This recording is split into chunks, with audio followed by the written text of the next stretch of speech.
श्री परमात्मने नमः। हरये नमः।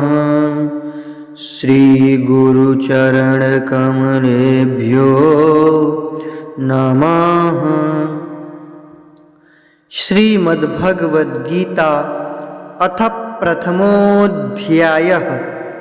श्लोक 20-21। अथ व्यवस्थितान् दृष्ट्वा धार्तराष्ट्रान् कपिध्वजः प्रवृत्ते शस्त्रसम्पाते धनुरुद्यम्य पाण्डवः। अथ व्यवस्थितान् दृष्ट्वा धार्तराष्ट्रान् कपिध्वजः प्रवृत्ते शस्त्रसम्पाते धनुरुद्यम्य पाण्डवः। ऋषिकेशं तदा वाक्यमिदमाह महीपते। अर्जुन उवाच सेनयोरुभयोर्मध्ये रथं स्थापयमेच्युत। ऋषिकेशं तदा वाक्यमिदमाह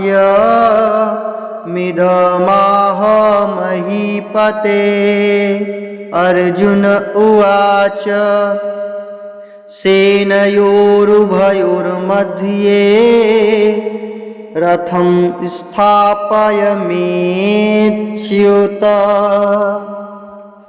अर्थ: हे राजन, इसके बाद कपिध्वज अर्जुन ने मोर्चा बांधकर डटे हुए धृतराष्ट्र संबंधियों को देखकर उस शस्त्र चलने की तैयारी के समय धनुष उठाकर ऋषिकेश श्री कृष्ण महाराज से यह वचन कहा।